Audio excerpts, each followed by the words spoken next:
ഹരി ഓം ഹരി ഓം.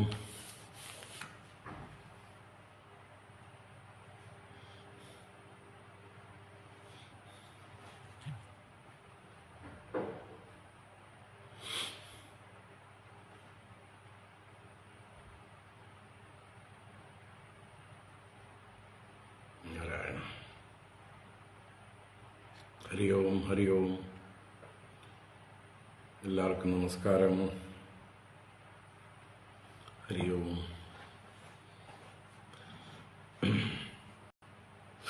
നാരായണ.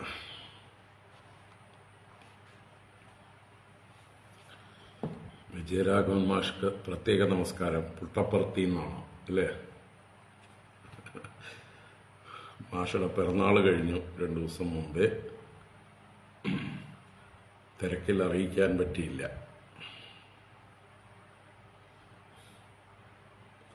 ഹരിയോം മാഷേ.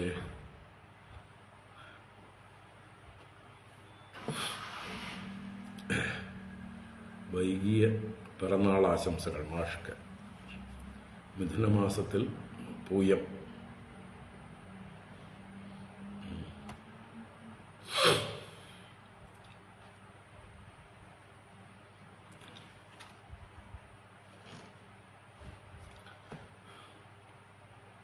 നാരായണ. ഓം.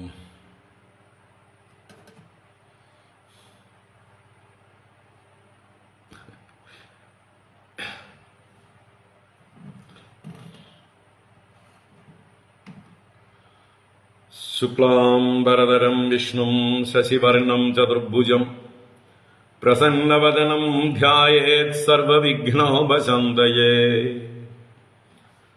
ഗുരവേ സർവലോകാനാം ഭിഷജേ ഭവരോഗിണാം നിധയേ സർവവിദ്യാനാം ദക്ഷിണാമൂർത്തയേ നമഃ.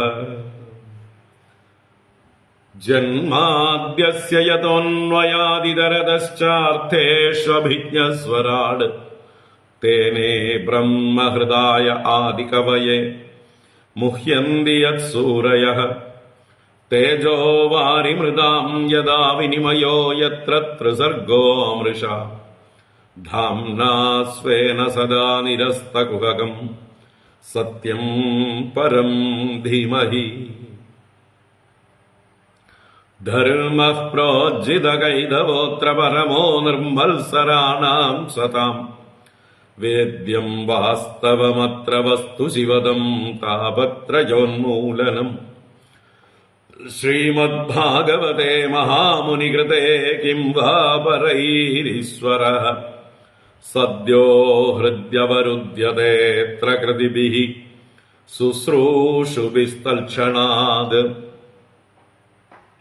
നിഗമകൽപതരോർഗളിതം ഫലം സുഖമുഖാദമൃതദ്രവസംയുതം. പിബത ഭാഗവതം രസമാലയം മുഹുരഹോ രസികാ ഭുവി ഭാവുകാഃ. നാരായണം നമസ്കൃത്യ നരം ചൈവ നരോത്തമം ദേവീം സരസ്വതീം വ്യാസം തതോ ജയമുദീരയേത്. യം പ്രവ്രജന്തമനുപേതമപേതകൃത്യം ദ്വൈപായനോ വിരഹകാതര ആജുഹാവ. പുത്രേതി തന്മയതയാ തരവോഭിനേദുഃ. തം സർവഭൂതഹൃദയം മുനിമാനതോസ്മി. യസ്വാനുഭാവമഖിലശ്രുതിസാരമേകം അധ്യാത്മദീപമതിതിദീർഷതാം തമോന്തം. സംസാരിണാം കരുണയാഃ പുരാണഗുഹ്യം തം വ്യാസസൂനുമുപയാമി ഗുരും മുനീനാം. മൂകം കരോതി വാചാലം പങ്കും ലംഘയത്തെ ഗിരിം യത്കൃപാതമഹം വന്ദേ പരമാനന്ദമാധവം. യം ബ്രഹ്മാ വരുണേന്ദ്രരുദ്രമരുതഃ സ്തുന്വന്തി ദിവ്യൈസ്തവൈഃ വേദൈഃ സാംഗപദക്രമോപനിഷദൈഃ. ഗായന്തി യം സാമഗാഃ ധ്യാനാവസ്ഥിതതദ്ഗതേന മനസാ പശ്യന്തി യം യോഗിനോ യസ്യാന്തം ന വിദുഃസുരാസുരഗണാഃ. ദേവായ തസ്മൈ നമഃ. കോമളം കൂജയൻ വേണും ശ്യാമളോയം കുമാരകഃ വേദവേദ്യം പരം ബ്രഹ്മ ഭാസതാം തുരതോ മമ. ഭൂതൈർമഹദ്ഭിർയയിമാ പുരോ വിഭുഃ നിർമായശേദേയദമൂഷു പൂരുഷഃ ഭുങ്ക്തേ ഗുണാൻ ഷോഡശ ഷോഡശാത്മകഃ സോലംകൃഷീഷ്ട ഭഗവാൻ വജാംസി മേ. സച്ചിദാനന്ദരൂപായ വിശ്വോത്പത്യാദിഹേതവേ താപത്രയ വിനാശായ ശ്രീകൃഷ്ണായ വയം നുമഃ. കൃഷ്ണായ വാസുദേവായ ഹരയേ പരമാത്മനെ പ്രണതക്ലേശനാശായ ഗോവിന്ദായ നമോ നമഃ. കൃഷ്ണായ വാസുദേവായ ദേവകീനന്ദനായ ച നന്ദഗോപകുമാരായ ഗോവിന്ദായ നമോ നമഃ. നമഃ പങ്കജനാഭായ നമഃ പങ്കജമാലിനേ നമഃ പങ്കജനേത്രായ നമസ്തേ പങ്കജാംഗ്രയേ. പീതാംബരം കരവിരാജിതശങ്കചക്രകൗമോദഗീ സരസിജം കരുണാസമുദ്രം രാധാസഹായമതിസുന്ദരമന്ദഹാസം വാതാലയേശമനിശം ഹൃദി ഭാവയാമി. വാതാലയേശമനിശം ഹൃദി ഭാവയാമി. ഓം നമോ ഭഗവതേ വാസുദേവായ. ഓം നമോ നാരായണായ.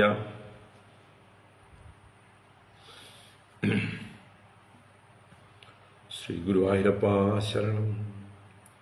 ഓം നമഃ പരമഋഷിഭ്യോ നമഃ പരമഋഷിഭ്യഃ. ശ്രീ ഗുരുഭ്യോ നമഃ. ഹരി ഓം. നാരായണ. ഹരി ഓം. ഹരി ഓം. എല്ലാവർക്കും നമസ്കാരം. എല്ലാവർക്കും സുപ്രഭാതം, ശുഭദിനം. ഭാഗവത ജ്ഞാനഗംഗാ പ്രവാഹത്തിലേക്ക്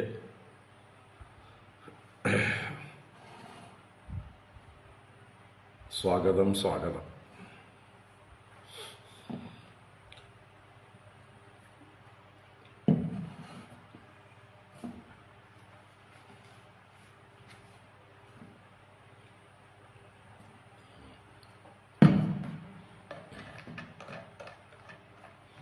നാരായണ.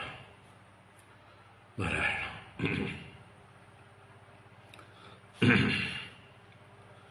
ഹരി ഓം. അപ്പോൾ ഒരു ബ്രേക്കിന് ശേഷം എല്ലാവരോടും വീണ്ടും വീണ്ടും ജ്ഞാനഗംഗയിലേക്ക് സുസ്വാഗതം. സുസ്വാഗതം. പൂനെയിലെ സപ്താഹം നന്നായി കഴിഞ്ഞു. സപ്താഹത്തിൻ്റെ ലൈവ് പരമാവധി കൊടുത്തിരുന്നു. ചിലപ്പോഴൊക്കെ മുറിഞ്ഞു പോയിട്ടുണ്ട്. അത് നമുക്കറിയാൻ പറ്റില്ല. നമ്മൾ പ്രഭാഷണത്തിൽ മുഴുകിയിരിക്കുമ്പോൾ ദൂരെയാണ് ഫോൺ വെച്ചിരിക്കുന്നത്, തിരിച്ചാണ് വെച്ചിരിക്കുന്നത്. അതുകൊണ്ട് അറിയില്ല. നോക്കാൻ കാര്യമായിട്ട് അതിൽ താല്പര്യമുള്ള ആൾക്കാരില്ല. എന്നുവെച്ചാൽ അതിനെ മാനേജ് ചെയ്യാൻ. അപ്പം അത് 1-2 പ്രാവശ്യമൊക്കെ അങ്ങനെ പാതി മുറിഞ്ഞൊക്കെ പോയിട്ടുണ്ട്. സാരമില്ല, എന്നാലും പരമാവധി എല്ലാം ലൈവ് ചെയ്തിട്ടുണ്ട്. അതുകൊണ്ട് നിങ്ങൾക്ക് ഇത്ര ദിവസം പോയത് അറിഞ്ഞില്ല അല്ലേ? 6-7 ദിവസം അത് രാവിലെ തൊട്ട് വൈകുന്നേരം വരെ ഉണ്ടായിരുന്നുകൊണ്ട് സമയം പോയി. നമ്മൾ മടക്കം ട്രെയിൻ യാത്രയായിരുന്നു. അതൊരു ദീർഘയാത്രയായിരുന്നു. കുറേ മഴ കാരണം എല്ലായിടത്തും വണ്ടി പിടിച്ചിട്ട് ലേറ്റാണ്. കൊങ്കൺ മുഴുവൻ ബ്ലോക്ക്, പലയിടത്തും വെള്ളക്കെട്ട്. അപ്പം നല്ല രാവിലെ എത്തി. മിനിഞ്ഞാന്ന് രാത്രി എത്തേണ്ടതായിരുന്നു. ഇന്നലെ രാവിലെയാണ് എത്തിയത്. 12 മണിക്കൂറോളം ലേറ്റാണ്.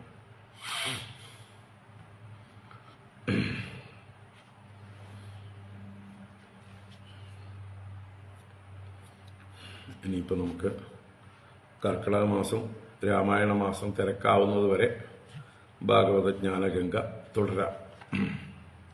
കർക്കിടക മാസത്തിൽ ഒഴിവുള്ളപ്പോഴൊക്കെ ചെയ്യാം, തിരക്കുള്ളപ്പോൾ ഒഴിവാക്കാം. കാരണം രാമായണം ഉണ്ടല്ലോ എല്ലാവർക്കും.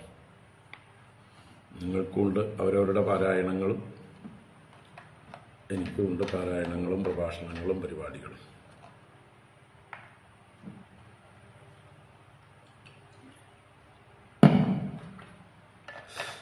ഹരിയോ. അപ്പൊ നമുക്ക് ഭാഗവത ജ്ഞാനഗംഗയിലേക്ക് തിരിച്ചു വരാം.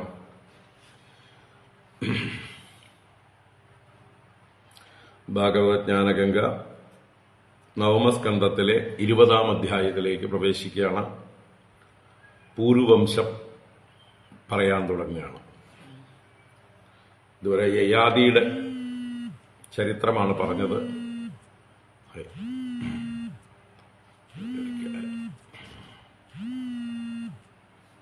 ഒരു മിനിറ്റ്, ഒരു കോള് വരണം, ആരാ നോക്കട്ടെ.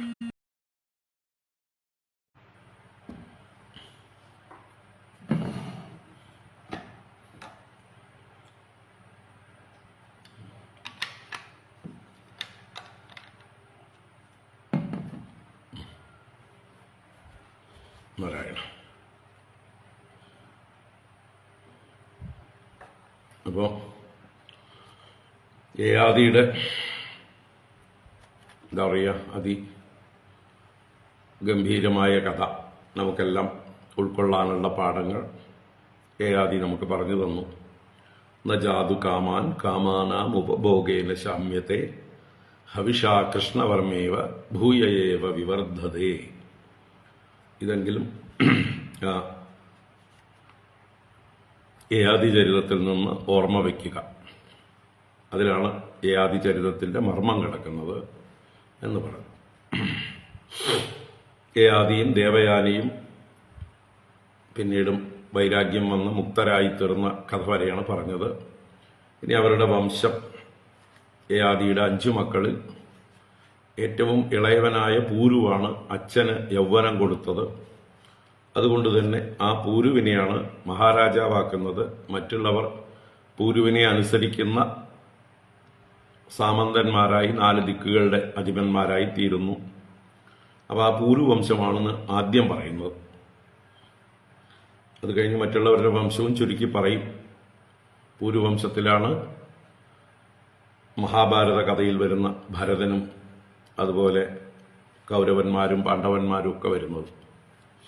അപ്പോൾ ആ വംശത്തെ ഒരു 3 അധ്യായങ്ങളോളം, 2 അധ്യായങ്ങളിൽ വിസ്തരിച്ചും പിന്നെ 3-ാമത്തെ അധ്യായത്തിൽ മറ്റുള്ളവരുടെ വംശം പറയുകയാണ്. പിന്നെ യദുവംശം 2 അധ്യായം കൊണ്ട്.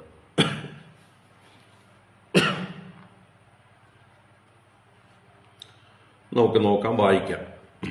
20-ാം അധ്യായം. ഓം നമോ ഭഗവതേ വാസുദേവായ. അഥ ശ്രീമദ്ഭാഗവതേ നവമസ്കന്ധേ 20-തമോऽധ്യായः. ശ്രീശുക ഉവാച. പൂരോർവംശം പ്രവക്ഷ്യാമി യത്ര ജാതോസി ഭാരത യത്ര രാജർഷയോ വംസ്യാഃ ബ്രഹ്മവംസ്യാശ്ച ജജ്ഞിരേ. ജനമേജയോ ഹ്യഭൂത് പൂരോഃ പ്രചിന്വാൻ തൽസുതസ്തതഃ പ്രവീരോദ നമസ്യുർവൈ തസ്മാച്ചാരുപദോऽഭവത്. തസ്യ സുദ്യുരഭൂത് പുത്രഃ തസ്മാത് ബഹൂഗവസ്തതഃ ബഹുഗവസ്തതഃ. സംയാതി തസ്യ അഹം യാതി രൗദ്രാശ്വഃ തൽസുതസ്മൃതഃ. ഹൃദേയുസ്തസ്യ കുക്ഷേയുഃ സ്ഥണ്ഡിലേയുഃ കൃതേയുഗഃ ജലേയുഃ സന്തതേയുശ്ച ധർമ്മസത്യവ്രതേയവഃ. ദശൈതേ അപ്സരസഃ പുത്രാ വനേയുശ്ച അവമസ്മൃതഃ. ഘൃതാച്ഛ്യാമിന്ദ്രിയാണീവ മുഖ്യസ്യ ജഗതാത്മനഃ. ഹൃദയോരന്തിഭാരോഭൂത ത്രയസ്തസ്യ ആത്മജാ നൃപ.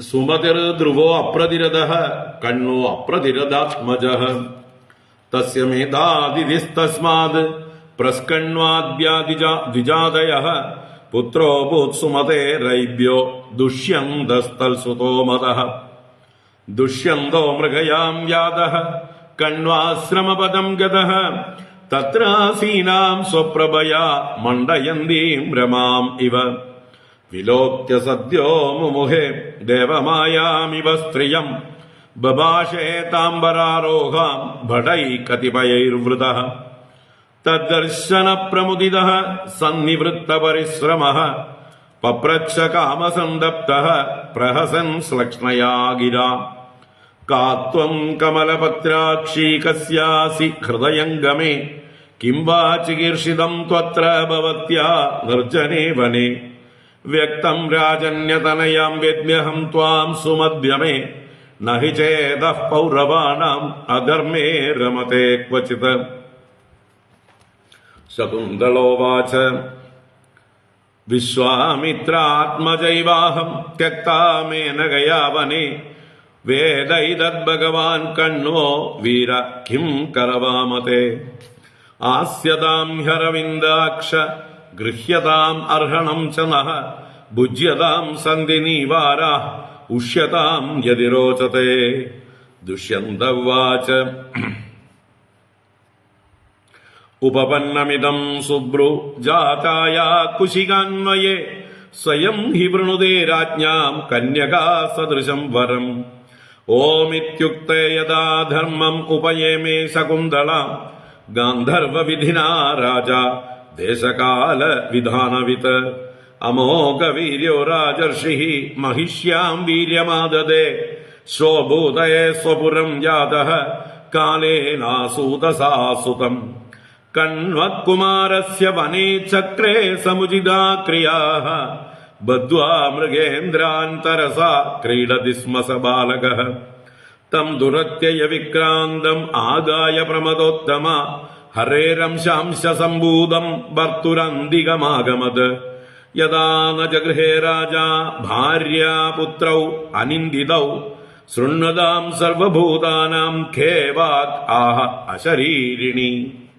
മാതാ വസ്ത്രാപി ദുഃപുത്രോ യേന ജാതഃ സ ഏവ സഃ ഭരസ്വപുത്രം ദുഷ്യന്ത മാവമംസ്ഥാ ശകുന്തളാം രേതോധാ പുത്രോ നയതി നരദേവയമക്ഷയാത് ത്വം ചാസ്യ ധാതാ ഗർഭസ്യ സത്യമാഹ ശകുന്തള പിതര്യുപരതേ സോപി ചക്രവർത്തി മഹായശാഃ മഹിമാ ഗീയതേ തസ്യ ഹരേരംശഭുവോ ഭുവി ചക്രം ദക്ഷിണഹസ്തേസ്യ പദ്മകോശോസ്യ പാദയോഃ ഈജേ മഹാഭിഷേകേണ സോഭിഷിക്തോ അധിരാട് വിഭുഃ പഞ്ചപഞ്ചാശതാമേദ്യൈഃ ഗംഗായാം അനുവാജിഭിഃ മാമതേയം പുരോധായ യമുനായാം അനു പ്രഭുഃ അഷ്ടസപ്തതിമേദ്യാശ്വാൻ ബബന്ധ പ്രദദദ്വസു ഭരതസ്യ ഹി ദൗഷ്യന്തേഃ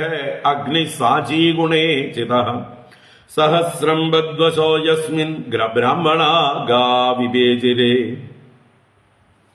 ത്രയസ്ത്രിംശച്ഛതം ഹ്യശ്വാൻ ബദ്ധ്വാ വിസ്മാപയൻ നൃപാൻ ദൗഷ്യന്തിരത്യഗാൻ മായാം ദേവാനാം ഗുരുമായയൗ മൃഗാൻ ശുക്ലദത കൃഷ്ണാൻ ഹിരണ്യേന പരീവൃതാൻ അദാത് കർമ്മണി മഷ്ണാരേ നിയുതാനി ചതുർദശ ഭരതസ്യ മഹത്കർമാന പൂർവേണ നാപരേ നൃപാഃ നൈവാപുർനൈവ പ്രാപ്സ്യന്തി ബാഹുഭ്യാം ത്രിദിവം യത് കിരാതഹൂണാൻ യവനാൻ അന്ധ്രാൻ കങ്കാൻ ഖശാൻ ശകാൻ അബ്രഹ്മണ്യാൻ നൃപാൻ ചാഹൻ മ്ലേച്ഛാൻ ദിഗ്വിജയേ ഗിലാൻ ജിത്വാ പുരാസുരാ ദേവാൻ യേ രസൗഗാംസി ഭേജിരേ ദേവസ്ത്രിയോ രസാം നീതാഃ പ്രാണിഭിഃ പുനരാഹരത് സർവകാമാൻ ദുദുഹദുഃ പ്രജാനാം തസ്യ രോദസി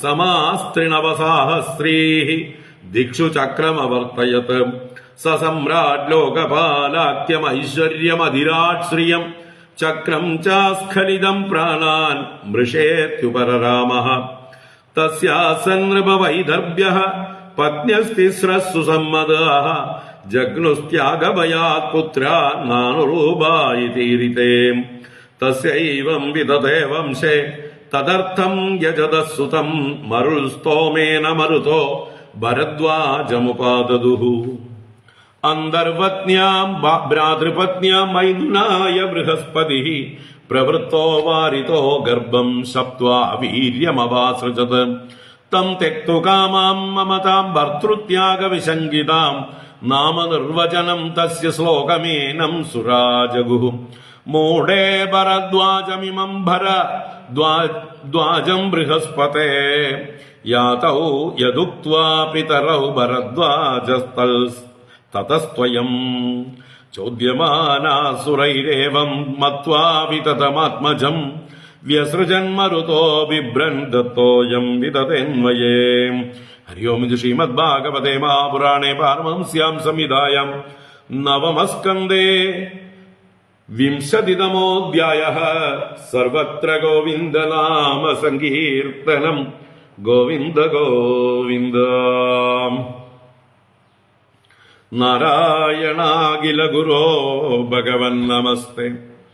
നാരായണാഖില ഗുരോ ഭഗവൻ നമസ്തേ. നാരായണാഖില ഗുരോ ഭഗവൻ നമസ്തേ. ഹരേ നാരായണ. ഹരിയോ.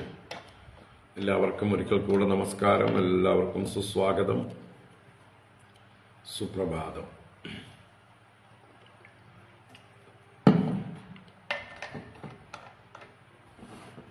ഭാഗവതജ്ഞാനഗംഗ നവമസ്കന്ധത്തിലെ 20-ാം അധ്യായമാണ് വായിച്ചത്. പൂരുവംശ ചരിതം ആരംഭിച്ചു.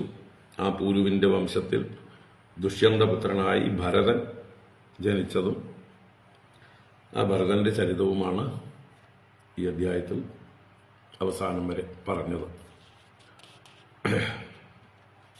അത് തുടരും. എന്തായാലും നമുക്ക് ഓരോ ശ്ലോകമായിട്ട് കാണാം. ഇനിയും യയാതി ചരിതത്തിലേക്ക് പോകേണ്ട ആവശ്യമില്ല. വേണ്ടവർ പൂർവ്വ ക്ലാസുകൾ വീണ്ടും വീണ്ടും കാണുക. ഓം നമോ ഭഗവതേ വാസുദേവായ. അഥ വിംശതിതമോऽധ്യായഃ. ശ്രീശുക ഉവാച. പൂർവോർവംശം പ്രവക്ഷ്യാമി യത്ര ജാതോസി ഭാരത യത്ര രാജർഷയോ വംശ്യാഃ ബ്രഹ്മവംശ്യാശ്ച ജജ്ഞിരേ. ശ്രീശുക ഉവാച. പൂരോർവംശം പ്രവക്ഷ്യാമി യത്ര ജാതോസി ഭാരത യത്ര രാജർഷയോ വംശ്യാഃ ബ്രഹ്മവംശ്യാശ്ച ജജ്ഞിരേ. ശ്രീശുക ബ്രഹ്മർഷി പരീക്ഷത്തിന് ചന്ദ്രവംശ കഥ തുടരുകയാണ്. ആ ചന്ദ്രവംശത്തിൽ പുരൂരവസിന്റെ വംശത്തിൽ നഹുഷനും നഹുഷന്റെ പുത്രനായ യയാതിയും യയാതിയുടെ വംശം പറഞ്ഞ് ആ വംശത്തിൽ യയാതിയുടെ ഒടുവിലത്തെ പുത്രനായ പൂരുവിന്റെ വംശമാണ് പറയാൻ ആരംഭിക്കുന്നത്. അതുകൊണ്ട് ഇവിടെ പരീക്ഷത്തിനെ സംബോധന ചെയ്യുന്നത് തന്നെ ഭാരത എന്ന് തന്നെയാണ്. കാരണം പറയേണ്ടത് യത്ര ജാതഃ അസി, അല്ലയോ ഭാരത എന്ന് വെച്ചാൽ ഭരതവംശത്തിൽ ജനിച്ചവനെ എന്ന് സംബോധന പറഞ്ഞിട്ട് യത്ര ജാതഃ അസി, ഏതൊരിടത്താണോ ഏതൊരു വംശത്തിലാണോ നീ ജനിച്ചത്. യത്ര വംശ്യാഹ രാജർഷയഃ, ഏതൊരു ഇടത്താണോ ആ വംശത്തിൽ രാജർഷികൾ ഉണ്ടായത്. അതുപോലെ ബ്രഹ്മവംശ്യാഹ ജജ്ഞിരെ, ബ്രഹ്മവംശ്യാഹ, അപ്പോ ബ്രാഹ്മണരും ആ വംശത്തില് ഉണ്ടായിട്ടുണ്ട്, ബ്രഹ്മവംശജരും ഉണ്ടായിട്ടുണ്ട്. എന്ന് വെച്ചാലോ പൂരുവിന്റെ വംശത്തില് ക്ഷത്രിയരും ഉണ്ടായിട്ടുണ്ട്, ബ്രാഹ്മണരും ഉണ്ടായിട്ടുണ്ട്. രണ്ടു കൂട്ടരും ഒരേ രാജാവിന്റെ വംശത്തിൽ ഉണ്ടായിട്ടുണ്ട്. എന്തുകൊണ്ട്? അവരുടെ ഗുണഭേദാത് വൃത്തിഭേദാത്, അവരുടെ ഗുണവും അവരുടെ പ്രവൃത്തി അഥവാ കർമ്മം, ഗുണകർമ്മ വിഭാഗശഃ, അതാണ് വർണ്ണാശ്രമധർമ്മം.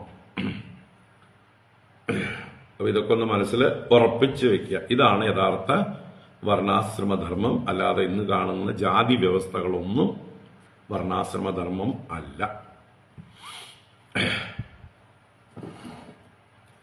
അപ്പോ ഒരേ പൂരുവിന്റെ വംശത്തിൽ രാജർഷികളുണ്ടായി.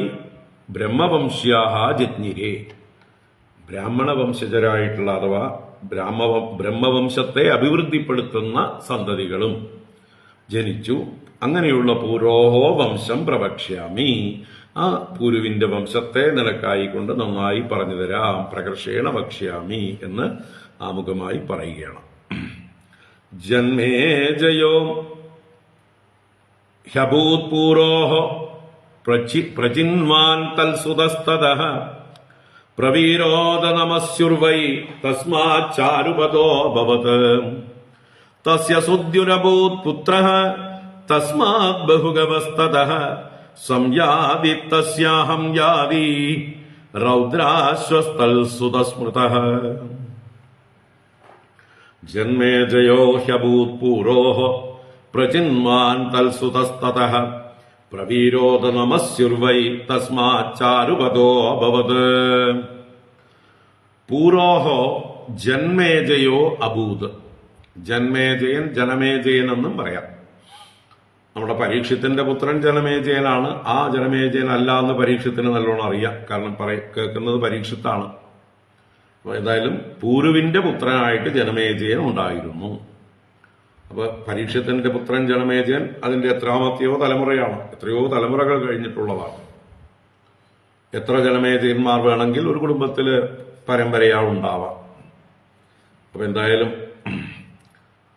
പൂരുവിന് പുത്രനായിട്ട് ജനമേജയൻ അഭൂത് ഭവിച്ചു. പ്രചിന്വാൻ തൽസുതഃ തതഃ. തൽസുതഃ ജനമേജയന്റെ പുത്രനായി പ്രചിന്വാൻ എന്ന പേര്. പ്രചിന്വാനാണ് ജനമേജയന്റെ പുത്രൻ. പിന്നെ പ്രവീരോദ അതഃ അനന്തരം പ്രവീര. ആ പ്രചിന്വാന്റെ പുത്രനാണ് പ്രവീരൻ. അത് നമസ്യുഹു. നമസ്യുഹു വൈ എന്നത് നമസ്യു തന്നെ എന്നുറപ്പിച്ച് പറയണം. അപ്പൊ നമസ്യു എന്നത് പ്രവീരന്റെ പുത്രനാണ്. തസ്മാത് അവനിൽ നിന്ന് ചാരുപദഃ അഭവത്. ചാരുപദൻ എന്ന് പറയുന്ന പുത്രൻ ഭവിച്ചു. ചാരുപദൻ നല്ല മനോഹരമായ കാലുകളോട് കൂടിയവൻ, അല്ലെങ്കിൽ മനോഹരമായ സഞ്ചാരത്തോടു കൂടിയവൻ, മനോഹരമായ ലക്ഷ്യത്തോടു കൂടിയവൻ അല്ലെ. അങ്ങനെ പല പദശബ്ദത്തിന് എന്തൊക്കെ അർത്ഥമുണ്ടോ, അല്ലെങ്കിൽ നന്നായി സംസാരിക്കുന്നവൻ എന്നും അർത്ഥമാവാം. ചാരുവായ പദങ്ങൾ ഉച്ചരിക്കുന്നവൻ.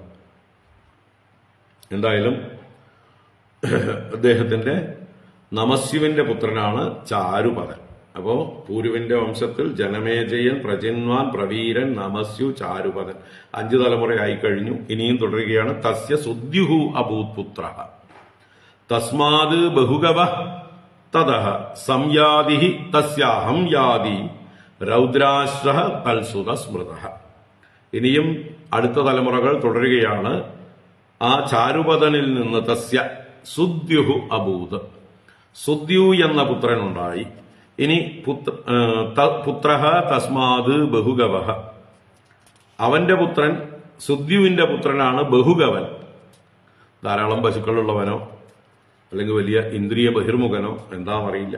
എന്തായാലും ബഹുഗവൻ എന്ന് പേര്. അവന്റെ പുത്രൻ സംയാതി. സംയാതി തസ്യ.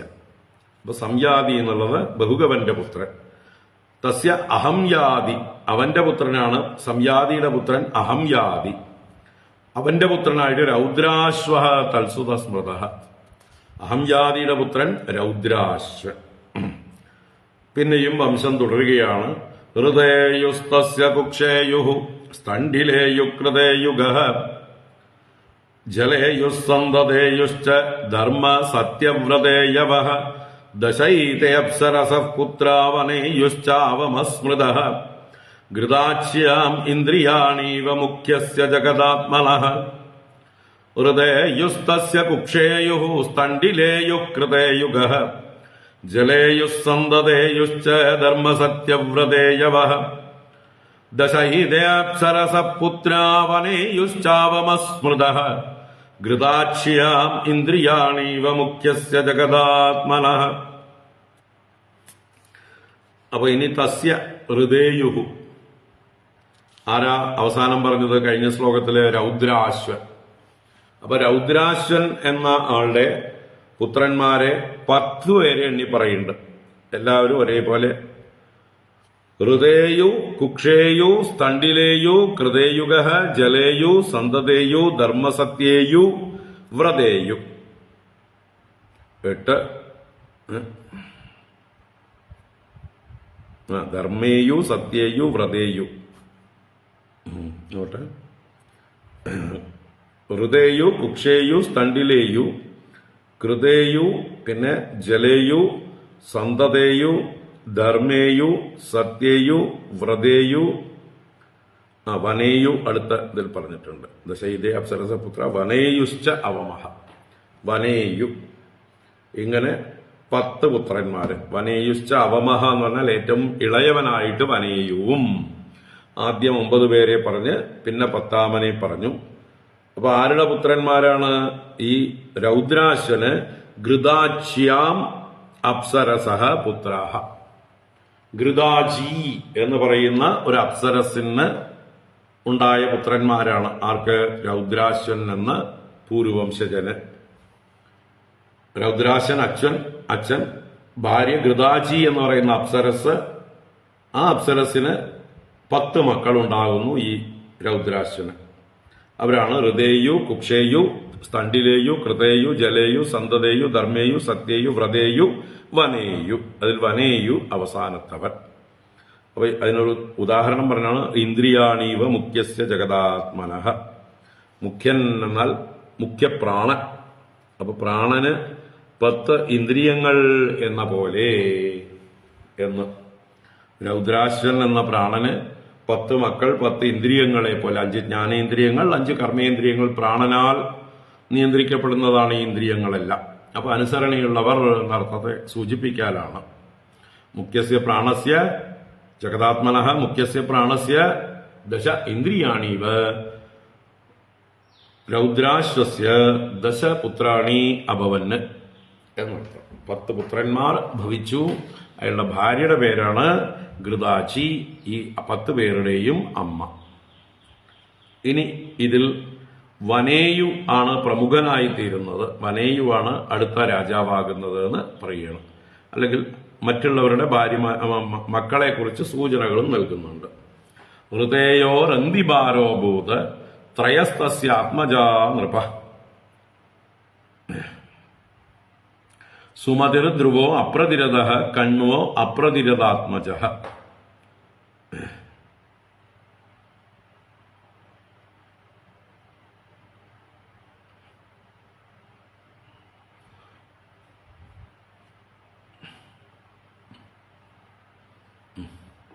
ഹൃദയോ രന്തിഭാരോ ഭൂത് ത്രയസ്തസ്യ ആത്മജാ നൃപ സുമതിർ ധ്രുവോ അപ്രതിരത കണ്വോ അപ്രതിരതാത്മജ. അതിൽ ഹൃദയുവിൽ നിന്ന്, ഹൃദയു മൂത്തപുത്രനാണ് രൗദ്രാശ്വന്റെ, ആ മൂത്തപുത്രനിൽ നിന്ന് രന്തിഭാരൻ എന്നൊരു പുത്രൻ ഉണ്ടായി. രന്തിഭാരഹ അഭൂത്. ഇനി ത്രയഃ തസ്യ ആത്മജാഹ നൃപ. ആ രന്തിഭാരന് 3 പുത്രന്മാർ. അപ്പൊ മൂത്തപുത്രനായ ഹൃദയുവിന് രന്തിഭാരൻ എന്നൊരു പുത്രൻ, ആ രന്തിഭാരന് 3 പുത്രന്മാർ. ത്രയഃ തസ്യ ആത്മജ. എന്തൊക്കെയാ പേര്? സുമതി, ധ്രുവ, അപ്രതിരത.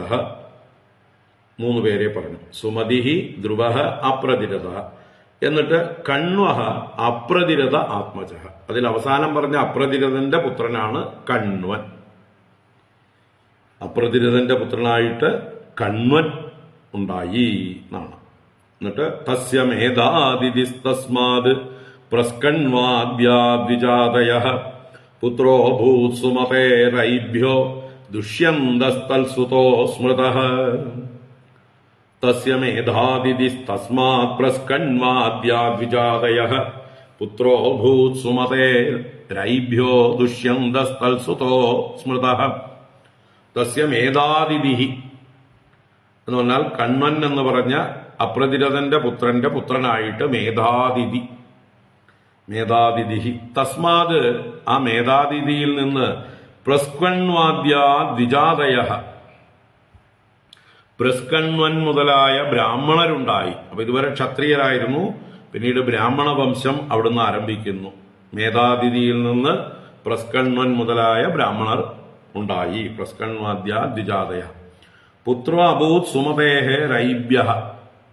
മുമ്പേ പറഞ്ഞ രന്തിബാരന് 3 മക്കൾ, അതിൽ മൂത്തവൻ സുമതി എന്ന് പറഞ്ഞു.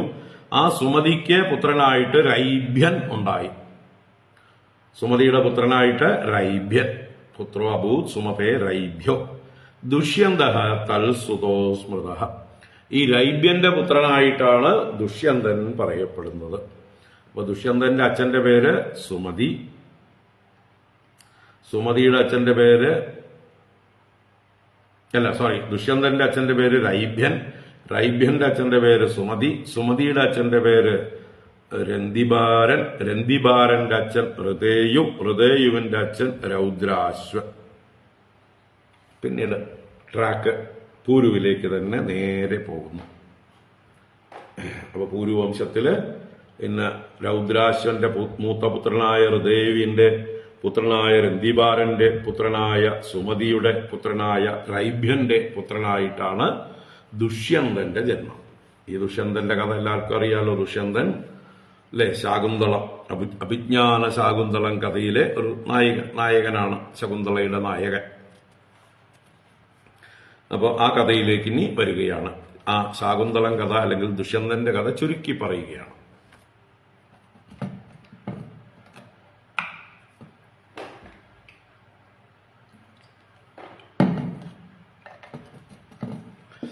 ദുഷ്യന്തോ മൃഗയാം ജാതഃ കണ്വാശ്രമപദം ഗതഃ തത്രാസീനാം സ്വപ്രഭയാ മണ്ഡയന്തീം രമാമിവ വിലോക്യ സദ്യോ മുംഹെ ദേവമായാമിവ സ്ത്രിയം ബഭാഷേതാം വരാരോഹാം ബണൈഃ കതിപയൈർവൃതഃ. ദുഷ്യന്തോ മൃഗയാം ജാതഃ കണ്വാശ്രമപദം ഗതഃ തത്രാസീനാം സ്വപ്രഭയാ മണ്ഡയന്തീം രമാം ഇവ വിലോക്യ സദ്യോ മുമുഹേ ദേവമായാമിവ സ്ത്രിയം ബഭാഷേതാം വരാരോഹാം ബഡൈഃ കതിപയൈർവൃതഃ. ദുഷ്യന്തഃ മൃഗയാം യാതഃ. ദുഷ്യന്തൻ മൃഗയയ്ക്ക് അഥവാ നായാട്ടിനായിക്കൊണ്ട് പോയി. അവസാനം പറഞ്ഞിട്ട് ബഡൈഃ കതിപയൈർവൃതഃ. കതിപയൈഃ ബഡൈഃ വൃതഃ. കുറച്ച് ഭടന്മാരാൽ സേവിതനായിട്ട്, ചുറ്റപ്പെട്ടവനായിട്ട്, കുറച്ച് ഭടന്മാർ അദ്ദേഹത്തിന് അകമ്പടിയായി, ബോഡി ഗാർഡ്സായി പോയിട്ടുണ്ട്. അങ്ങനെ കുറച്ച് ഭടന്മാരോടുകൂടെ ദുഷ്യന്തൻ മൃഗയാവിനോദത്തിന് പോയി. കണ്വാശ്രമ പദം ഗതഃ. കണ്വൻ എന്ന മഹർഷിയുടെ ആശ്രമപദം, ആശ്രമസ്ഥാനം, പദം എന്നാൽ അത് നിൽക്കുന്ന സ്ഥലം. അപ്പൊ കണ്വന്റെ ആശ്രമസ്ഥാനം ഗതഃ പ്രാപിച്ചു.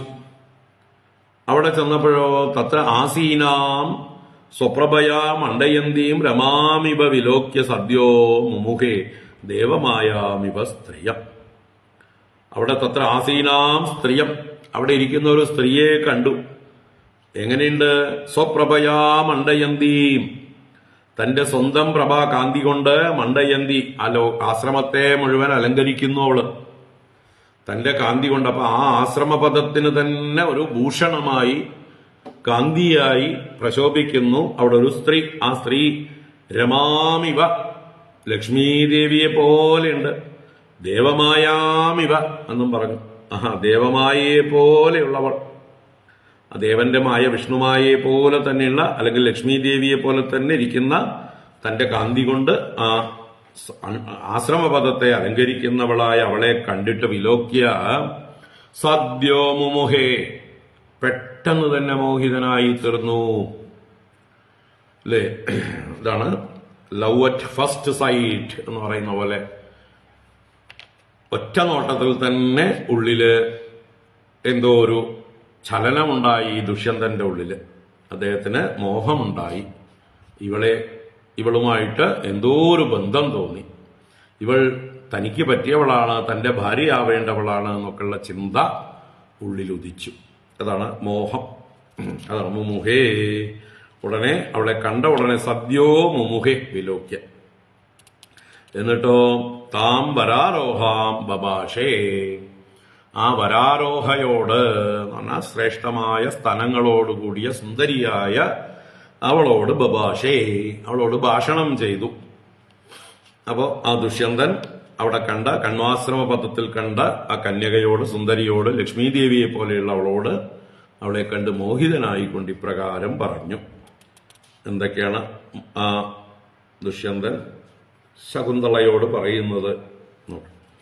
തദ്ദർശന പ്രമുദിതഃ സന്നിവൃത്ത പരിശ്രമഃ പപ്രച്ഛ കാമസന്തപ്തഃ പ്രഹസൻ ശ്ലക്ഷ്ണയാ ഗിരാം.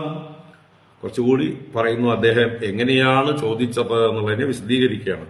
തദ്ദർശന പ്രമുദിതഃ സന്നിവൃത്ത പരിശ്രമഃ പപ്രച്ഛ കാമസന്തപ്തഃ പ്രഹസൻ ശ്ലക്ഷ്ണയാ ഗിരാം. തദ്ദർശന പ്രമുദിതഃ, അവളെ കണ്ട മാത്രയിൽ പ്രകർഷേണ മുദിതനായി, സന്തുഷ്ടനായി, സന്തോഷമുണ്ടായി. വിശന്ന് ദാഹിച്ചു വന്ന ആളാണ്. പക്ഷേ അവളെ കണ്ടതോടെ ആ സന്തോഷം കൊണ്ട് സന്നിവൃത്ത പരിശ്രമ, അദ്ദേഹത്തിന്റെ പരിശ്രമമെല്ലാം സന്നിവൃത്തം, സമ്യക് നിവൃത്തം, മടങ്ങിപ്പോയി അഥവാ നഷ്ടപ്പെട്ടു. ഇപ്പൊ യാതൊരു ക്ഷീണവുമില്ല, നല്ല ഉന്മേഷമായി അദ്ദേഹത്തിന് ഇവളെ കണ്ടതോടുകൂടി. അതാണ് സന്നിവൃത്ത പരിശ്രമ. കാമസന്തപ്ത, ഉള്ളിലോ ഇവളോടുള്ളതായിട്ടുള്ള പ്രേമം അഥവാ കാമം, ഇവളെ സ്വന്തമാക്കണം എന്നുള്ളതായിട്ട് ചിന്ത. ഇനി ഇവള് സ്വന്തമാവുന്നത് വരെ താപമാണ് അല്ലെ, സ്വന്തമാകുന്നവരെ ഉള്ളു തപിക്കും. അതാണ് കാമസന്തപ്ത. ആ കാമം കൊണ്ട് സന്തപിച്ചവനായിട്ടുള്ള രാജാവ് പ്രഹസൻ, പുഞ്ചിരിച്ചുകൊണ്ട് അവളെ വശത്താക്കാൻ വേണ്ടി, അല്ലെങ്കിൽ അവളെ സ്വാധീനിക്കാൻ വേണ്ടി വളരെ പ്ലസന്റ് ആയിക്കൊണ്ട് ശ്ലക്ഷ്ണയാ ഗിരാപപ്രച്ഛ, ശ്ലക്ഷ്ണയാ ഗിരാ, മൃദുവായ വാക്കുകൾ കൊണ്ട്, ശ്ലക്ഷ്ണം മൃദു, ഗിരാ വാക്കുകൊണ്ട്, പപ്രച്ഛ പ്രശ്നം ചെയ്തു. അപ്പൊ അവളോട് വളരെ മൃദുവായിട്ട് സംസാരിക്കുകയാണ്, ചോദിക്കുകയാണ്. എന്താ ചോദിക്കുന്നത്? കാത്വം കമലപത്രാക്ഷി കസ്യാസി ഹൃദയംഗമേ കിം വാ ചികീർഷിതം ത്വത്ര ഭവത്യാ നിർജ്ജനേ വനേ. കാത്വം കമലപത്രാക്ഷി കസ്യാസി ഹൃദയംഗമേ കിം വാ ചികീർഷിതം തത്ര ത്വത്ര ഭവത്യാ നിർജ്ജനേ വനേ.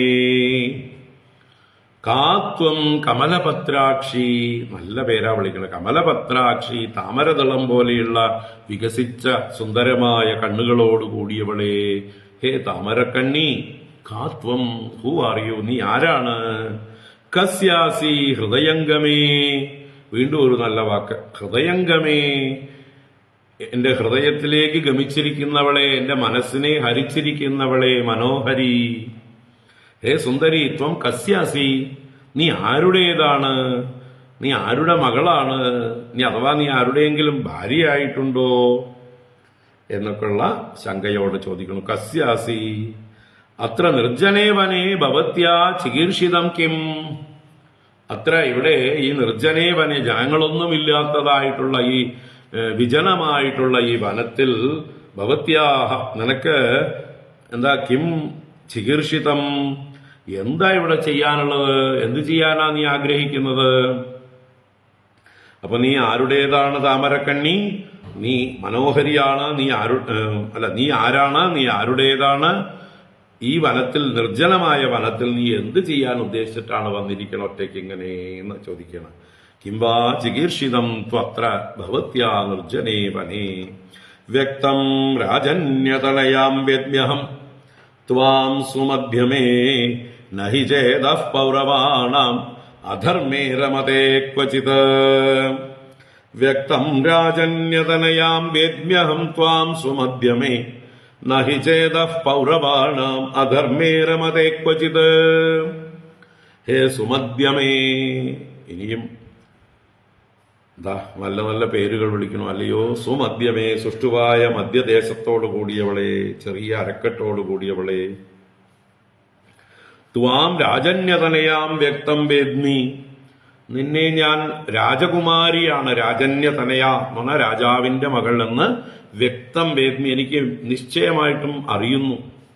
നിന്നെ കാണുമ്പോൾ ഒരു രാജകുമാരിയാണെന്നാണ് എന്റെ മനസ്സ് പറയുന്നത്. എന്താണ് കാരണം പറയുന്നത്? പൗരവാണാം ചേതഃ അധർമ്മേ കോചി നഹി രമതേ. പൗരവാണാം ചേതഃ, ഈ പുരൂരവസിന്റെ വംശത്തിലെ ഉള്ള ആളുകളുടെ, പൗരവന്മാരുടെ മനസ്സ് അധർമ്മത്തിൽ കോച്ചിത് നഹി രമതേ, അധർമ്മ മാർഗത്തിൽ ഒരിക്കലും രമിക്കില്ല. അപ്പോ ധർമ്മമാർഗത്തിലേ ചരിക്കുകയുള്ളൂ. അപ്പോ ധാർമ്മികമായി നീ എനിക്ക് പത്നിയാവാൻ യോഗ്യയായവളാണ്. അതുകൊണ്ടാണ് എന്റെ മനസ്സ് നിന്നിൽ ഇങ്ങനെ ചഞ്ചലമായിരിക്കുന്നത്, മോഹിതനായിരിക്കുന്നത്, നിന്നിൽ മനസ്സ് രമിക്കുന്നത്. അപ്പൊ നീ എനിക്ക് ചേരേണ്ടവളായതുകൊണ്ടാണ്, നമ്മൾ തമ്മിൽ ചേർച്ചയുള്ളത് കൊണ്ടാണ്, നീ രാജകുമാരി ആയതുകൊണ്ടാണ് എന്റെ മനസ്സ് ഇളകുന്നത്. അല്ലാത്ത കണ്ണിക്കണ്ടവരുടെ നേരെയൊന്നും എന്റെ മനസ്സ് അങ്ങനെ ചഞ്ചലമാവുകയില്ല. ഞങ്ങൾ പൂർവവംശത്തില് ഉള്ള ആളുകളൊക്കെ അങ്ങനെ ധർമ്മിഷ്ഠന്മാരാണ് എന്ന് സ്വയം പരിചയപ്പെടുത്തുകയും പറയുകയാണ്. അപ്പൊ താൻ പൂർവവംശത്തിലെ രാജാവാണെന്നും പറയാതെ പറഞ്ഞു. അങ്ങനെയുള്ളവരുടെ മനസ്സ് രാജകുമാരിമാരിൽ മാത്രമേ രമിക്കുകയുള്ളൂ, ധാർമ്മികമായ കാര്യങ്ങളിൽ അവരുടെ മനസ്സ് ഇളകുകയുള്ളൂ എന്ന് പറഞ്ഞ് ചോദ്യങ്ങൾ ചോദിച്ചു. അപ്പൊ അതിന് ശകുന്തള മറുപടി പറയുന്നു. ശകുന്തളോവാച വിശ്വാമിത്രാത്മജൈവാഹം ത്യക്താമേനകയാ വനേ വേദൈതത് ഭഗവാൻ കണ്വോ വീര കിം കരവാമതേ. ശകുന്തളോവാച വിശ്വാമിത്രാത്മജൈവാഹം ത്യക്താമേനകയാ വനേ വേദൈതത് ഭഗവാൻ കണ്വോ വീര കിം കരവാമതേ. ശകുന്തള, ശകുന്തപക്ഷിയാൽ ലാളിക്കപ്പെട്ടവൾ എന്നർത്ഥമാണ്. അപ്പൊ പക്ഷിയാൽ വളർത്തപ്പെട്ടവൾ.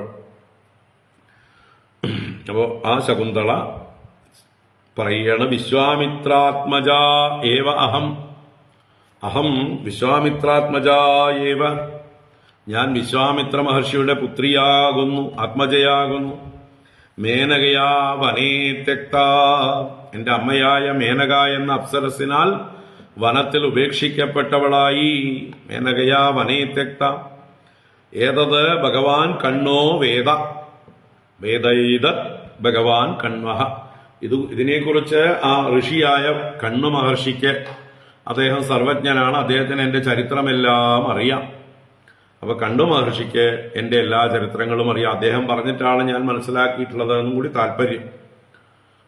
കണ്ണു മഹർഷിയാണ് എന്റെ അച്ഛനും അമ്മയും ആരാണെന്ന് എനിക്ക് പറഞ്ഞു തന്നത്. അദ്ദേഹം ഇപ്പൊ എന്റെ ഗാർഡിയനാണ്, എന്റെ വളർത്തച്ഛനാണ്. അതുകൊണ്ട് ഹേ വീര, അല്ലയോ വീരനായ രാജാവേ, കിം കരവാമ തേ വയം കിം കരവാമ, ഞങ്ങൾ എന്താണ് ചെയ്യേണ്ടത്? അവിടെ ദാസിമാരും ഒക്കെ ഉണ്ട് ശകുന്തളയ്ക്ക്. അപ്പൊ അവരോടൊക്കെ ചേർന്ന് ഞങ്ങൾ എന്തെങ്കിലും ശുശ്രൂഷ അങ്ങേക്ക് ചെയ്യേണ്ടതുണ്ടോ? കിം കരവാമതേ, ഞങ്ങൾ എന്ത് ചെയ്യണം എന്ന് താൻ ആരാന്ന് പറഞ്ഞു. വിശ്വാമിത്രന്റെ പുത്രിയാണ്, മേനകയാണ് അമ്മ, അമ്മയാലും അച്ഛനാലും വനത്തിൽ ഉപേക്ഷിക്കപ്പെട്ടു. ഇത് കണ്ണു മഹർഷിക്ക് എല്ലാ വിവരങ്ങളും അറിയാം. അങ്ങേക്ക് വേണമെങ്കിൽ അദ്ദേഹത്തോട് വിശദമായി ചോദിച്ച് അത് ഉറപ്പുവരുത്താമെന്ന് താല്പര്യം. ഞാൻ നുണ പറയുകയല്ല. അങ്ങയ്ക്ക് വേണ്ടി ഞങ്ങൾ എന്താണ് ചെയ്യേണ്ടത്? ഹേ വീര, അങ്ങ് വീരനാണ്, രാജാവാണ്, അങ്ങയെ സേവിക്കേണ്ടത് ഞങ്ങളുടെ ധർമ്മമാണ്. അങ്ങ് ഇപ്പൊ ഞങ്ങളുടെ അതിഥിയാണ്, അതിഥി ദേവോ ഭവ. കിം കരവാമ? ആസ്യതാം ഹി അരവിന്ദാക്ഷ ഗൃഹ്യതാം അർഹണം ച നഃ ഭുജ്യതാം സന്ധി നീവാരാഹ ഉഷ്യതാം യതി രോചതേ.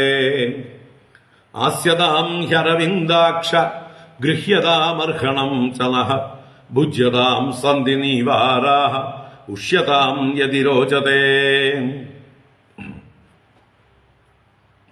അപ്പൊ അരവിന്ദാക്ഷ തിരിച്ചും താമരക്കണ്ണീൻ ഇങ്ങോട്ട് വിളിച്ചു, അങ്ങിടും താമരക്കണ്ണ. അരവിന്ദാക്ഷ, അരവിന്ദം ഇവ അക്ഷഃ യസ്യ സഹ അരവിന്ദാക്ഷ. അപ്പൊ അരവിന്ദാക്ഷ, താമരക്കണ്ണ. ആസ്യതാം, ആസ്യതാം എന്ന് പറഞ്ഞാൽ ഉപവിശതു എന്ന് താല്പര്യം. ഇരുന്നാലും പ്ലീസ് ബി സീറ്റഡ്. ആസനം എന്ന് പറഞ്ഞാൽ ഇരിക്കാനുള്ള സ്ഥാനം, ഇരിക്കുക എന്നതിനും ആസനം എന്ന് പറയും. ഇവിടെ ആസ്യതാം എന്ന അപേക്ഷാരൂപത്തിൽ ത്വം ആസ്യതാം നിങ്ങൾ ഇരുന്നാലും പ്ലീസ് എന്ന്. താമരക്കണ്ണ ഇരിക്കൂ. ഗൃഹ്യതാം അർഹണം ച നഹ. നഹ അർഹണം ഗൃഹ്യതാം ച നഹ. ഞങ്ങളുടെ അർഹണം എന്ന് പറഞ്ഞാൽ പൂജ, അതിഥി പൂജ, അതിഥിക്ക് നൽകാനുള്ള പൂജകൾ ഞങ്ങൾ നൽകട്ടെ. അങ്ങ് സ്വീകരിച്ചാലും. ഗൃഹ്യതാം ഭുജ്യതാം സന്ധി നീവാരാഹ. നീവാരാഹ സന്ധി. നീവാരങ്ങളുണ്ട്. നീവാരങ്ങൾ എന്ന് പറഞ്ഞാൽ ധാന്യങ്ങൾ കൊണ്ടുള്ള ഭക്ഷണങ്ങൾ. അതാണ് തിന മുതലായ വനത്തിൽ കിട്ടുന്നതായുള്ള ധാന്യങ്ങളെയാണ് നീവാരങ്ങൾ എന്ന് പറയുക. അപ്പൊ നീവാരങ്ങളുണ്ട്. സന്ധി. ഭുജ്യതാം ഭുജിച്ചിട്ട് പോയാ മതി. അങ്ങ് ഭുജിക്കൂട്ടോ, ഭക്ഷണം കഴിക്കൂട്ടോ, വിശന്ന് കാണുമല്ലോ, അങ്ങ് അതിഥിയല്ലേ. അപ്പൊ നീവാരങ്ങളുണ്ട്, ഭുജിച്ചാലും. ഉഷ്യതാം യതി രോചതേ. യതി രോചതേ അങ്ങയ്ക്ക് താല്പര്യമുണ്ടെങ്കിൽ, ഇഫ് യു തിങ്ക് സോ, എന്ത് വേണം? ഉഷ്യതാം ഇവിടെ വസിച്ചാലും. എന്താ വസിക്കേണ്ടത്? എന്തിനാണ്? കണ്വ മഹർഷി എവിടെയോ പുറത്തു പോയിരിക്കുകയാണ്. അപ്പോ ആതിഥേയൻ യഥാർത്ഥത്തിൽ അദ്ദേഹമാണ്, അദ്ദേഹത്തിന്റെ ആശ്രമപദമാണ്. അപ്പൊ കണ്വ മഹർഷി വരുന്നത് വരേക്കും അങ്ങ് ഇവിടെ താമസിച്ചോളൂ. ഉഷ്യതാം യതി രോചതേ അങ്ങേക്ക് രുചിയുണ്ടെങ്കിൽ, അങ്ങേക്ക് താല്പര്യമുണ്ടെങ്കിൽ ഇവിടെ താമസിക്കാം എന്ന് താല്പര്യം. ഇങ്ങനെ ആസ്യതാം, ഗൃഹ്യതാം, ഭുജ്യതാം, ഉഷ്യതാം നമ്മുടെ വീട്ടിൽ ആരെങ്കിലും അതിഥികൾ വന്നാൽ പറയേണ്ട വാക്കുകളാണ്. പഠിച്ചു വെച്ചോളൂ അല്ലെ. ആസ്യതാം, ഗൃഹ്യതാം, ഭുജ്യതാം, ഉഷ്യതാം താമസിച്ചോളൂ. ഇങ്ങനെ 4 കാര്യങ്ങൾ ദേവി ശകുന്തള ദുഷ്യന്തനോട് പറഞ്ഞു. അതിന് ദുഷ്യന്തൻ മറുപടി പറയും.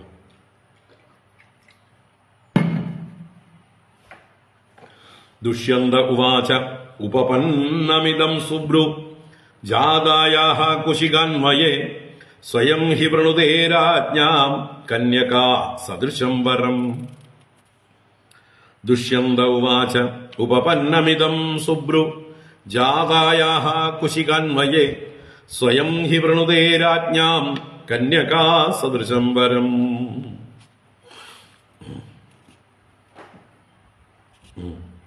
ദുഷ്യന്ത ഉവാച ദുഷ്യന്തൻ മറുപടി പറയുന്നു. ഉപപന്നം ഇതം സുബ്രു. ഹേ സുബ്രു, സുന്ദരമായ പുരികക്കൊടിയോടുകൂടിയവളെ, സുന്ദരി. ഇതം ഉപപന്നം, ഇത് യുക്തമായിട്ടുള്ളതാണ്, നിനക്ക് യോഗ്യമായിട്ടുള്ളതാണ്, അപ്രോപ്രിയേറ്റ് ആയിട്ടുള്ളതാണ് നീ പറഞ്ഞ കാര്യങ്ങൾ. എന്താ, നീ എവിടെ ജനിച്ചവളാണ്? കുശികാന്വയേ ജാതായാഹ തവ. കുശികാന്വയം, കുശികന്റെ വംശം, വിശ്വാമിത്രന്റെ പൂർവികന്മാര് കുശികന്മാര്. അപ്പൊ ആ വംശത്തിൽ ജനിച്ചവൾ. അപ്പൊ കുശികാന്വയേ ജാതായാഹ തവ ഇതം ഉപപന്നം. നിന്നെ പോലെ ആ വംശത്തിൽ ജനിച്ച, ആ രാജവംശത്തിൽ ജനിച്ച ആൾക്ക് ഇത് യോഗ്യമായിട്ടുള്ള അതിഥി സൽക്കാരം തന്നെയാണ്. മാത്രമല്ല, സ്വയം ഹി വൃണുതേ രാജ്ഞാം കന്യകാഹ സദൃശം വരം. രാജ്ഞാം കന്യകാഹ, രാജാക്കന്മാരുടെ പുത്രിമാർ, കന്യകമാർ, അവിവാഹിതരായിട്ടുള്ള കന്യകമാർ, സദൃശം വരം സ്വയം ഹി വൃണുതേ, സദൃശന്മാരായ വരന്മാരെ സദൃശം സ്വയം ഹി വൃണുതേ, തന്നെത്താൻ തെരഞ്ഞെടുക്കുകയാണ് പതിവ്. സ്വയംവരമാണ് രാജകന്യകമാരുടെ സ്വാതന്ത്ര്യം. അവര് അങ്ങനെയാണ് പതിവ്. അതുകൊണ്ട് നിനക്ക് ഇഷ്ടമാണെങ്കിൽ എന്നെ വരിക്കാം എന്ന് താല്പര്യം. നീ രാജകുമാരിയാണ്, നിനക്ക് സ്വാതന്ത്ര്യമുണ്ട്, സ്വയംവരത്തിൽ താല്പര്യമുണ്ടെങ്കിൽ എന്നെ വിവാഹം കഴിക്കാൻ എനിക്ക് സമ്മതമാണ്, ഞാൻ റെഡി എന്ന് സ്വയം തന്റെ എന്താ പറയുക താല്പര്യത്തെ പ്രകടിപ്പിച്ചു, സന്നദ്ധതയെ പ്രകടിപ്പിച്ചു. ഓമിത്യുക്തേ യഥാ ധർമ്മം ഉപയേമേ ശകുന്തളാം ഗാന്ധർവവിധിനാ രാജാ ദേശകാല വിഭാഗവിത്. ഓമിത്യുക്തേ യഥാ ധർമ്മം ഉപയേമേ ശകുന്തളാം ഗാന്ധർവവിധിനാ രാജാ ദേശകാല വിഭാഗവിത്. അപ്പൊ ശകുന്തള എന്തു പറഞ്ഞു? ഓം. അല്ലേ, നമ്മള് ഓ എന്ന് പറയുന്നതിന് പകരം ശകുന്തള ഓം എന്ന് പറഞ്ഞു. ഏതാ ശരി? തീരുമാനിച്ചോളൂ, പറഞ്ഞോളൂ. അപ്പൊ നമ്മള് ഓം എന്നുള്ളതിലെ അനുസ്വാരം വിഴുങ്ങിയിട്ടാണ് ഓ എന്ന് പറയുന്നത് മലയാളികള്. ഓം എന്ന് അവൾ സമ്മതം മൂളി. അതാണ് ഓം ഇതി ഉക്തേ.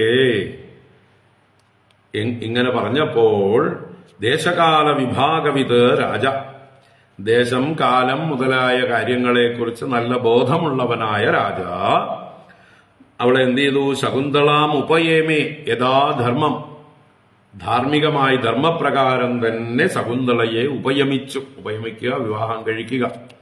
ഏത് വിധിപ്രകാരം? ഗാന്ധർവ വിധിന, ഗാന്ധർവവിധി അത് പ്രകാരം. ഗാന്ധർവവിധി എന്ന് പറഞ്ഞാല് അച്ഛനമ്മമാരുടെയൊന്നും സാന്നിധ്യമില്ലാതെ, അവരുടെയൊന്നും അനുമതി കൂടാതെ, കന്യാദാനം മുതലായ വിധികളില്ലാതെ സ്വയം കന്യകയുടെ സമ്മതത്തോടെ പുരുഷൻ കന്യകയെ സ്വീകരിക്കുന്ന ആ വിധിയാണ് ഗാന്ധർവവിധി. അപ്പൊ അങ്ങനെ ഗാന്ധർവവിധി പ്രകാരം ധർമ്മം തെറ്റാത്ത രീതിയിൽ ശകുന്തളയെ ഉപയമിച്ചു, വിവാഹം കഴിച്ചു രാജാ.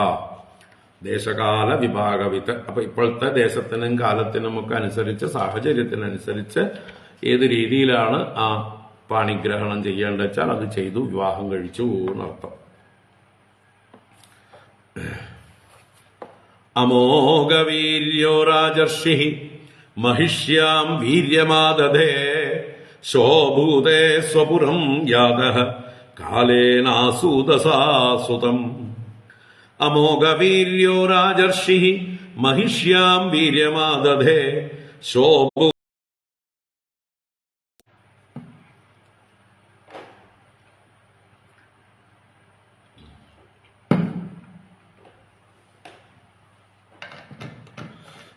അമോഘവീര്യോ രാജർഷി മഹിഷ്യാം വീര്യമാദധേ സ്വഭൂതേ സ്വപുരം യാതഃ കാലേനാസൂദസാസുതം. ഇപ്പൊ രാജർഷി, അദ്ദേഹത്തെ കുറിച്ച് പറഞ്ഞു രാജർഷി. ഒരേ സമയം രാജാവാണ്, അതേസമയം ഋഷിതുല്യനാണ്. ഋഷിതുല്യനായിട്ട് രാജാവ് അമോഘവീര്യനാണ്. അദ്ദേഹത്തിന്റെ വീര്യം മോഘമാവില്ല, മോഘം വ്യർത്ഥം. അപ്പൊ വ്യർത്ഥമാകാത്ത വീര്യത്തോടുകൂടിയവൻ, നല്ല എന്താ പറയുക പൊട്ടൻസി ഉള്ളവൻ എന്നർത്ഥം. ആള് എന്താ പറയുക ഷണ്ടനല്ല എന്നർത്ഥം. അപ്പൊ ഒറ്റ ദിവസത്തെ സംഗമം കൊണ്ട് രാജർഷിയായിട്ടുള്ള അദ്ദേഹത്തിന്റെ സങ്കല്പവും അദ്ദേഹത്തിന്റെ പ്രവൃത്തിയും ഫലിച്ചു എന്നർത്ഥം. അതാണ് അമോഘവീര്യ രാജർഷി മഹിഷ്യാം വീര്യം ആദതേ. ആ മഹിഷിയിൽ, തന്റെ ഭാര്യയിൽ വീര്യത്തെ, തന്റെ രേതസ്സിനെ ആദതേ ആദാനം ചെയ്തു, ഗർഭാദാനം ചെയ്തു എന്നർത്ഥം. സ്വഭൂതേ സ്വപുരം യാതഃ. എന്നിട്ടോ അദ്ദേഹം സ്വഭൂതെ പിറ്റേ ദിവസമായപ്പോൾ, നേരം വെളുത്തപ്പോൾ, സ്വപുരം യാതഃ തന്റെ രാജധാനിയിലേക്ക്, ഹസ്തിനപുരത്തിലേക്ക് മടങ്ങിപ്പോയി. കണ്വൻ ഇനിയും ആഗതനായിട്ടില്ല. അപ്പൊ കണ്വന്റെ അഭാവത്തിലാണ് ഇതെല്ലാം നടന്നത്. എന്തായാലും രാജാവ് ഒരു ദിവസം അവളുടെ കൂടെ താമസിച്ച് അവളിൽ ഗർഭാദാനം ചെയ്ത് അദ്ദേഹം സ്വപുരത്തിലേക്ക് പോയി. അച്ഛനായ കണ്വൻ വന്ന് അദ്ദേഹത്തിന്റെ അനുവാദപ്രകാരം കൊട്ടാരത്തിലേക്ക് വരാനൊക്കെ പറഞ്ഞിട്ടാണ് പോയിട്ടുണ്ടാവുക. കാലേന അസൂത സാ സുതം. സാ അവൾ ശകുന്തള കാലേന കാലമായപ്പോൾ, 10 മാസം ഗർഭം പൂർണ്ണമായപ്പോൾ അസൂത പ്രസവിച്ചു. ആരെ? സുതം, ഒരു പുത്രനെ പ്രസവിച്ചു. അങ്ങനെ ശകുന്തള കാലമായപ്പോൾ ഒരു പുത്രനെ പ്രസവിച്ചു. കണ്വഃ കുമാരസ്യ വനേ ചക്രേ സമുചിതാ ക്രിയാഃ ബദ്ധ്വാ മൃഗേന്ദ്രാന്തരസാ ക്രീഡതി സ്മ സ ബാലകഃ. കണ്വഃ കുമാരസ്യ വനേ ചക്രേ സമുചിതാ ക്രിയാഃ ബദ്ധ്വാ മൃഗേന്ദ്രാന്തരസാ ക്രീഡതി സ്മ സ ബാലകഃ. അച്ഛൻ വന്നപ്പോ വിവരമൊക്കെ പറഞ്ഞിട്ടുണ്ടാവും എന്തായാലും. അല്ലാതെ അച്ഛൻ അറിയാതെ, വളർത്തച്ഛൻ അറിയാതെയുള്ള രഹസ്യമല്ല. ഇങ്ങനെയൊക്കെ ഉണ്ടായി അച്ഛാ, ഇങ്ങനെ രാജാവ് വന്നു, എന്റെ കൂടെ താമസിച്ചു, അദ്ദേഹം എന്നിൽ ഗർഭാദാനം ചെയ്തിട്ട് പോയിട്ടുണ്ട് എന്നുള്ള വിവരമൊക്കെ പറഞ്ഞിട്ടുണ്ടാവും. അതുകൊണ്ട് ആ കണ്വൻ പിന്നീട് ജനിച്ച കുട്ടിക്ക്, കുമാരസ്യ ശകുന്തളയുടെയും ദുഷ്യന്തന്റെയും കുട്ടിക്ക് വനേ ചക്രേ സമുചിതാഹ ക്രിയാഹ, ആ വനത്തിൽ വെച്ച് തന്നെ സമുചിതാഹ ക്രിയാഹ ചക്രേ, സമുചിതങ്ങളായ ക്രിയകളെ, എന്താ പറയുക, ജാതകർമ്മം, നാമകരണം മുതലായിട്ടുള്ള ക്രിയകളൊക്കെ ചെയ്തു. പിന്നീട് വിദ്യാഭ്യാസാദികളോ അല്ലെങ്കിൽ എന്താണ് അത്യാവശ്യമായിട്ടുള്ള ആ കുട്ടി വളർന്നു വരുന്നത് ഒരു 4-5 വയസ്സ് വരെ കുട്ടി ഇവിടെ തന്നെയാണ് വളരണമെന്നാണ്. അപ്പൊ അങ്ങനെയുള്ള സമുചിതാക്രിയാഹ ചക്രേ വനത്തിൽ തന്നെ ചെയ്തു. രാജാവ് വരുന്നത് കാത്തിരിപ്പായിരിക്കും, രാജാവ് വന്നു കൊണ്ടുപോകാമെന്ന് പറഞ്ഞിട്ടുണ്ടാവും. ബദ്വാ മൃഗേന്ദ്രാൻ തരസ ക്രീഡതിസ്മസ ബാലക. ആ സഹ ബാലക, ആ കുട്ടിയാവട്ടെ വളർന്നു വരുന്നത് കാട്ടിലാണ്. കാട്ടിൽ വരുമ്പോ കളിക്കുന്നത് എങ്ങനെയാണ്? ക്രീഡതി, എങ്ങനെ കളിക്കുന്നു അത്രേ? മൃഗേന്ദ്രാൻ തരസാ ബദ്വ. മൃഗേന്ദ്രാൻ എന്ന് പറഞ്ഞാൽ സിംഹങ്ങളെ, മൃഗേന്ദ്രന്മാർ സിംഹങ്ങളാണ്. തരസ എന്ന് പറഞ്ഞാൽ വേഗത്തില്, ബദ്വ ബന്ധിച്ചിട്ട്, ക്രീഡതിസ്മ. അപ്പൊ സിംഹങ്ങളുടെ കൂട്ടത്തിലാണ് കളി. സിംഹങ്ങളെയൊക്കെ ബന്ധിക്കലൊക്കെ അദ്ദേഹത്തിന്റെ വളരെ ഈസി ആയിട്ടാണ് ചെയ്യുന്നത്. തരസ മൃഗേന്ദ്രാൻ ബദ്വ. അങ്ങനെ വനത്തിൽ കളിക്കുന്നു. തം ദുരത്യയ വിക്രാന്തം ആദായ പ്രമദോത്തമ ഹരേരംശാംശ സംഭൂതം ഭർത്തുരന്തികമാഗമത്. തം ദുരത്യയ വിക്രാന്തം ആദായ പ്രമദോത്തമ ഹരേരംശാംശ സംഭൂതം ഭർത്തുരന്തികമാഗമത്. ആ പ്രമദോത്തമ എന്ന് പറഞ്ഞാൽ ആ ഉത്തമയായ സ്ത്രീ ശകുന്തള എന്ന ദേവി എന്ത് ചെയ്തു? തം ദുരത്യയ വിക്രാന്തം ആദായ, തം അവനെ, ആ ഭരതനെ, കുട്ടി ബാലകനെ, ദുരത്യയ വിക്രാന്തം അവന്റെ വിക്രമത്തെ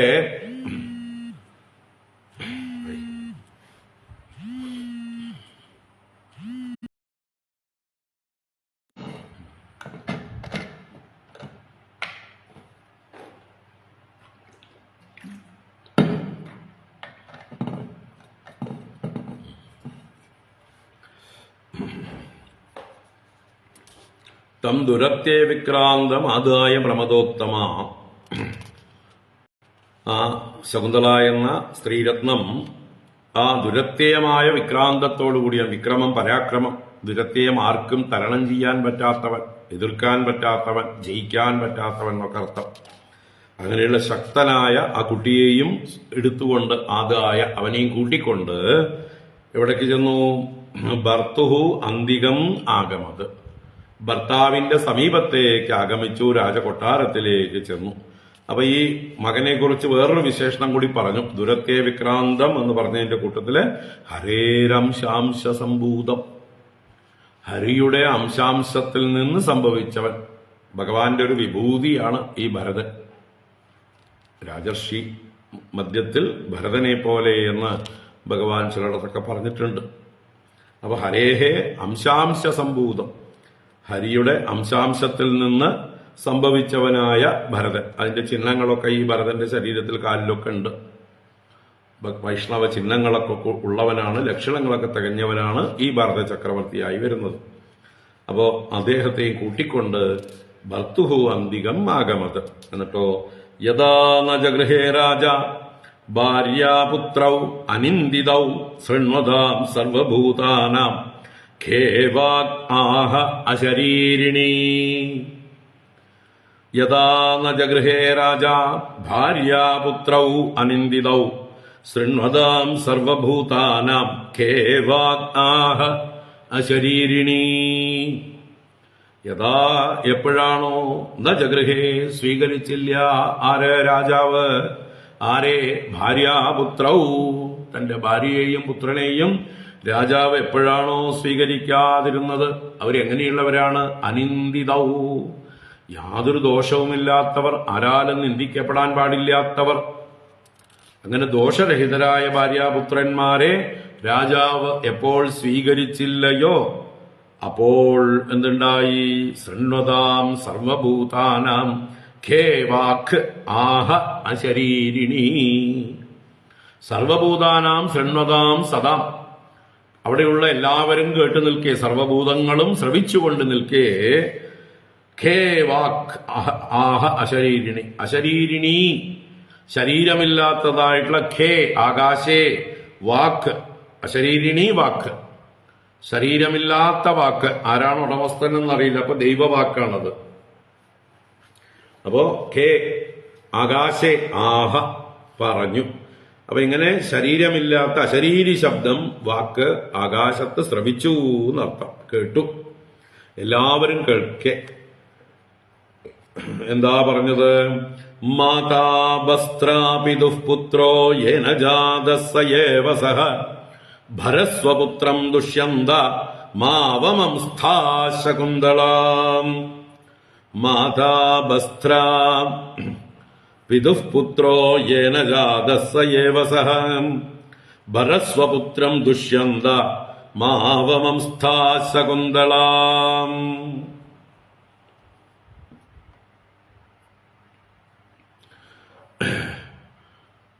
ഹേ ദുഷ്യന്ത എന്ന സംബോധനയുണ്ട് രണ്ടാമത്തെ വരിയിൽ. അപ്പൊ അശരീരി ദുഷ്യന്തനെ അഭിസംബോധന ചെയ്തുകൊണ്ടാണ്, എന്നോടല്ല എന്ന് പറയാൻ നിവൃത്തിയില്ല. അതിൽ ദുഷ്യന്തനെ ലക്ഷ്യമാക്കിക്കൊണ്ട് തന്നെയാണ്. അതുകൊണ്ട് ഹേ ദുഷ്യന്ത ശകുന്തള മാ അവമംസ്ഥ, ശകുന്തളയെ നീ അവമാനിക്കരുത്. എന്താ കാരണം? എന്തുകൊണ്ട് അവമാനിക്കരുത്? അപ്പൊ എന്താ അവിടെ ഉണ്ടായത് വെച്ചാൽ ഇദ്ദേഹം സ്വീകരിക്കാൻ മറുത്തൂലോ. അതാണ് യഥാന ജഗൃഹേ രാജ. എന്തുകൊണ്ട്? നമ്മുടെ ദുർവാസാവിന്റെ ശാപം കൊണ്ട് നമുക്കൊക്കെ അറിയാം കഥ അല്ലെ. ദുർവാസാവ് മഹർഷി ശകുന്തളയെ ശപിച്ചു.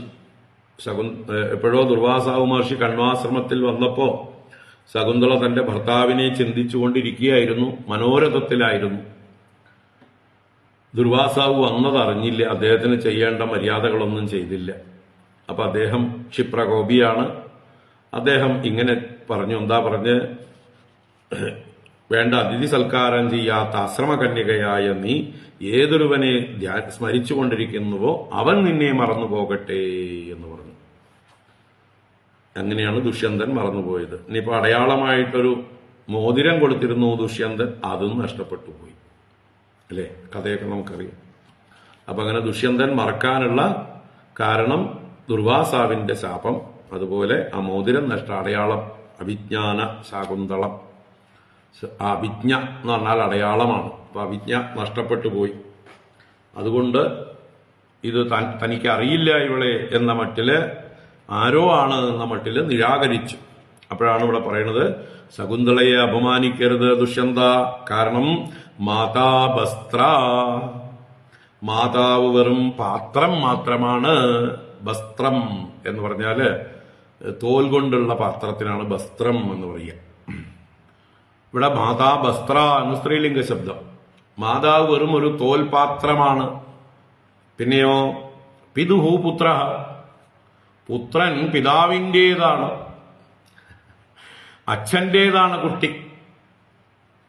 ഇന്നത്തെ നിയമങ്ങളൊക്കെ ഇച്ചിരി മാറ്റി എഴുതേണ്ടി വരും അല്ലേ. ബീജം, വീര്യം, വിത്ത് അച്ഛൻ്റെതാണ്, കൃഷിസ്ഥലം മാത്രമാണ് അമ്മ.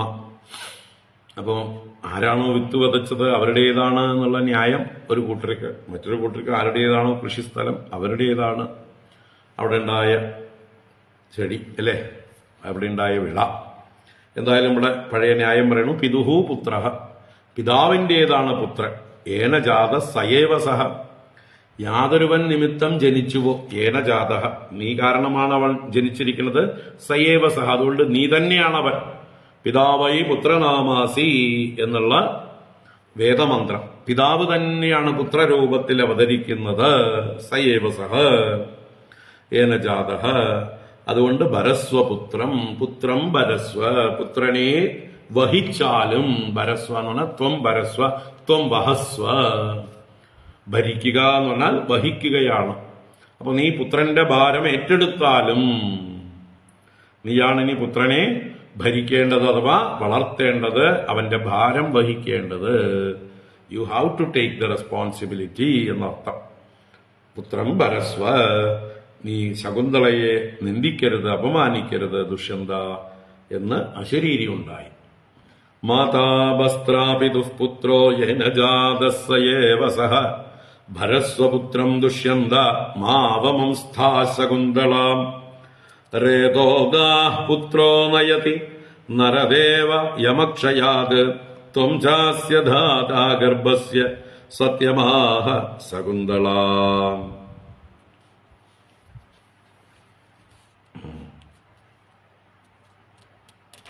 രേതോദാ പുത്രോ നയതി നരദേവ യമക്ഷയാത് ത്വം ജാസ്യ ധാതാ ഗർഭസ്യ സത്യമാഹ ശകുന്തള. ഹേ നരദേവ, അല്ലയോ രാജാവേ, സംബോധനയാണ്. ഹേ നരദേവ, രേതോദാഹ പുത്ര യമക്ഷയാത് നയതി. ആരെ നയതി? പിതരം നയതി. രേതോദാഹ പുത്ര എന്ന് പറഞ്ഞാൽ ഇനിയും തുടർന്ന് രേതസ്സിനെ ആദാനം ചെയ്യുന്നവൻ, രേതസ്സിനെ ധരിക്കുന്നവൻ, ഇനിയും അവൻ പുത്രനെ ഉണ്ടാക്കുമ്പോൾ എന്നൊക്കെ അർത്ഥമാണ്. ഇപ്പൊ അങ്ങയുടെ പുത്രൻ ഇനിയും പുത്രനെ ഉൽപാദനം ചെയ്യും. അങ്ങനെയാണ് പുത്ര യമക്ഷയാത് പിതരം നയതി. അങ്ങനെയുള്ള പുത്രൻ യമലോകത്ത് നിന്ന്, നരകത്തിൽ നിന്ന് പിതാവിനെ രക്ഷിക്കുന്നു, ഉദ്ധരിക്കുന്നു. നയതി. അപ്പൊ സന്തതി പരമ്പരകൾ ഉണ്ടാകുമ്പോഴേ പിതൃക്കൾക്ക് ഗതിയുള്ളൂ എന്നുള്ളത് പറയണം ഇവിടെ. ഇവനിലൂടെ വേണം നിന്റെ സന്തതികൾ വളരാൻ, നിനക്കും ഗതി ഉണ്ടാവാൻ. ഇനി നിനക്ക് ഇവൻ തന്നെയാണ് തർപ്പണാദികൾ അല്ലെങ്കിൽ പിണ്ട ഉദകക്രിയാദികൾ ചെയ്യേണ്ടവൻ. അപ്പൊ ഇവനിലൂടെ വേണം നിനക്ക് ഗതി കിട്ടാൻ. അവന്റെ പുത്രനിലൂടെയും പിതൃക്കൾക്ക് ഗതി കിട്ടും. അങ്ങനെ രേതോദാഹ പുത്ര യമക്ഷയാത് പിതരം നയതി, പിതാവിനെ ഉദ്ധരിക്കുന്നു.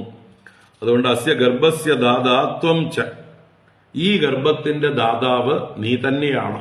ആരുടെ? ശകുന്തളയിലുണ്ടായ ഈ ഗർഭത്തിന്റെ, ഈ കുട്ടിയുടെ അച്ഛൻ നീയാണ്. ശകുന്തള സത്യമാഹ, ശകുന്തള പറഞ്ഞത് സത്യമാണ്. ഇത് അശരീരി തുടർച്ചയാണത്. പൂർവ്വശ്ലോകത്തു നിന്ന് അശരീരി തുടരുകയാണ് എന്നർത്ഥം. 21 22 ശ്ലോകങ്ങള് അശരീരിയാണ്. രേതോദാഹ പുത്രോ നയതി നരദേവ യമക്ഷയാത് ത്വം ചാസ്യ ദാതാ ഗർഭസ്യ സത്യമാഹ ശകുന്തള. അതുകൊണ്ട് ശകുന്തള പറഞ്ഞത് സത്യമാണ്. നീ തന്നെയാണ് ഇവന്റെ പിതാവ്, ഗർഭദാതാവ്. ഈ ഗർഭത്തിൽ രേതസ്സിനെ ദാനം ചെയ്തത് നീയാണ്. നിനക്ക് ഗതി കിട്ടുന്നത് ഇവനിലൂടെയാണ്. ഇനി ഇവനുണ്ടാക്കുന്ന സന്തതികളിലൂടെ പിതൃക്കൾക്കെല്ലാം ഗതി കിട്ടും.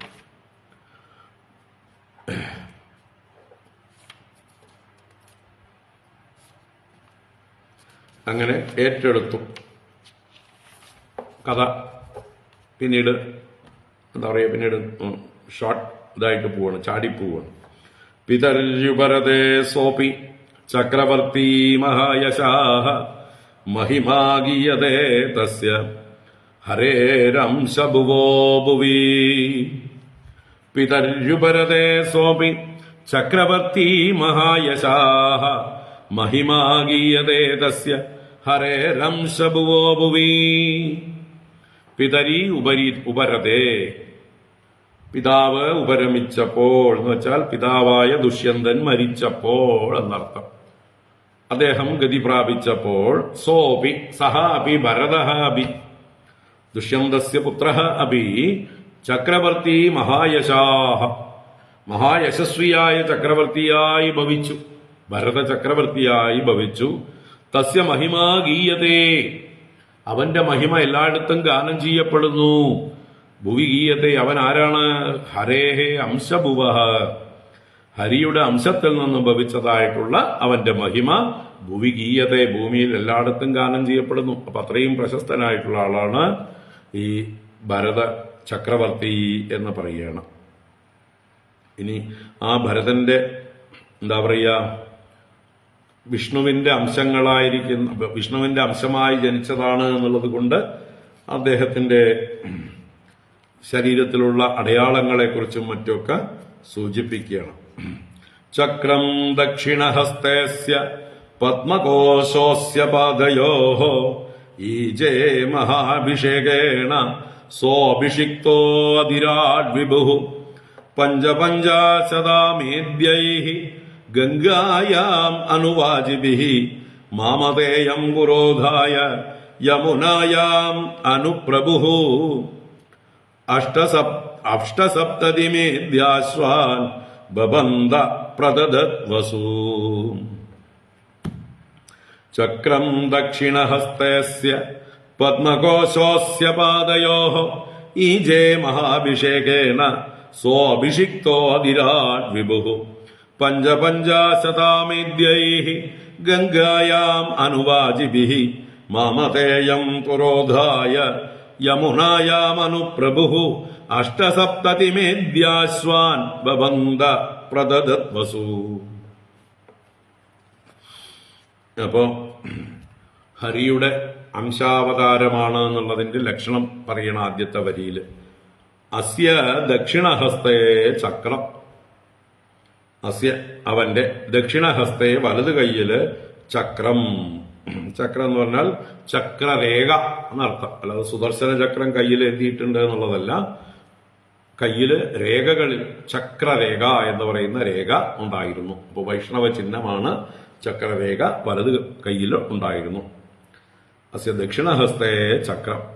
പത്മകോശ അസ്യ പാദയോഹോ. പത്മകോശം എന്നാൽ താമരമൊട്ടാണ്. ഭഗവാന്റെ വിഷ്ണുവിന്റെ ചിഹ്നമാണത്. അസ്യ പാദയോഹോ രണ്ട് കാലിലും ഉണ്ട്. അപ്പൊ ഭരതന്റെ രണ്ട് പാദങ്ങളിലും താമരമൊട്ട് അടയാളമുണ്ട്, രേഖകളുണ്ട് എന്നർത്ഥം. അസ്യ പാദയോഹോ പത്മകോശ ഭവതി എന്നർത്ഥം. ഇനി അദ്ദേഹത്തെ മഹാഭിഷേകേണ അഭിഷിക്ത അതിരാൾ വിഭുഹു സഹ. മഹാഭിഷേകേണ, ഇനി അഭിഷേക വിധിപ്രകാരം രാജാവായി അദ്ദേഹത്തെ അതിരാട് എന്ന് പറഞ്ഞാലോ ചക്രവർത്തി എന്നർത്ഥം. രാജാക്കന്മാരെയും മുകളിലിരിക്കുന്നവൻ. അധിരാട്ട് രാജാനം അധികൃത്യ. അതിരാട്ട് രാജാക്കന്മാരുടെ ഉപരി ഇരിക്കുന്നവൻ, രാജാക്കന്മാരെ ഭരിക്കുന്നവൻ. അതിരാട്ട് ചക്രവർത്തി. അപ്പോ അഭിഷേകം കൊണ്ട് അഭിഷിക്തനായ ചക്രവർത്തിയായ വിഭുവായവൻ സർവശക്തനായ സഹ എന്ത് ചെയ്തു? മാമതേയം പുരോധായ ഗംഗായാം അനു പഞ്ചപഞ്ചാശതാമേദ്യൈഃ വാജിഭിഃ ഈജേ. അദ്ദേഹം മാമതേയം പുരോധായ. മാമതേയൻ എന്നത് ഒരു മഹർഷിയുടെ പേരാണ്. മാമതൻ എന്നത് അയാളുടെ അമ്മയുടെ പേരായിരിക്കാം. കൗന്ദേയൻ, രാധേയൻ എന്നൊക്കെ പറയും പോലെ, അല്ലെങ്കിൽ അച്ഛന്റെ പേരും ആവാം മാമതൻ എന്നുള്ളത്. അപ്പോഴും മാമതേയൻ എന്നാവാം. മാമതസ്യ അപത്യം പുമാൻ, അല്ലെങ്കിൽ മാമതായാഹ അപത്യം പുമാൻ എന്നർത്ഥം. മാമതേയ.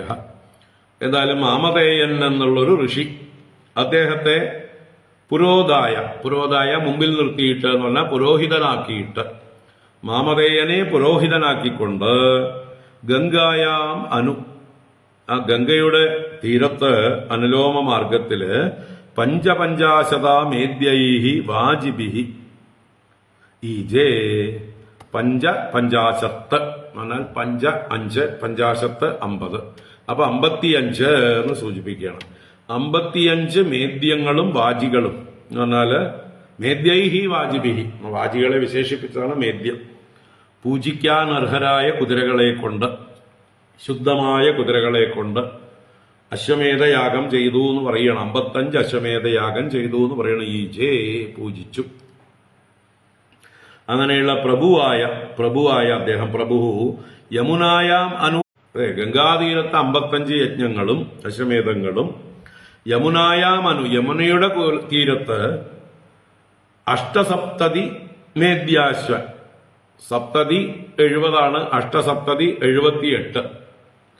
78 അശ്വമേധങ്ങളെ കൊണ്ട്, പരിശുദ്ധാശ്വങ്ങളെ ബന്ധിച്ചുകൊണ്ട് വസു പ്രദദത്.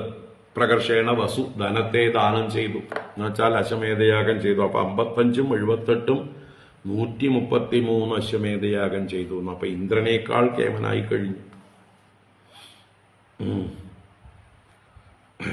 നോക്കൂ, ഭഗവാനെ ആരാധിച്ച് കേമനായി തീർന്നു.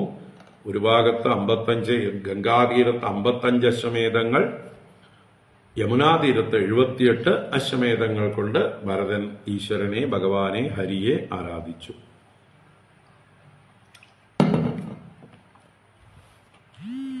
ഇനിയും അദ്ദേഹത്തിന്റെ കഥ, ഭരതന്റെ ചരിതം തുടരുകയാണ്. നമുക്ക് വൈകുന്നേരം കാണാം. ഒരു 14 ശ്ലോകങ്ങളേ ഉള്ളൂ. ഇപ്പൊ ആണെങ്കിൽ സമയം കൂടുതലെടുക്കും, തീരൂല്ല.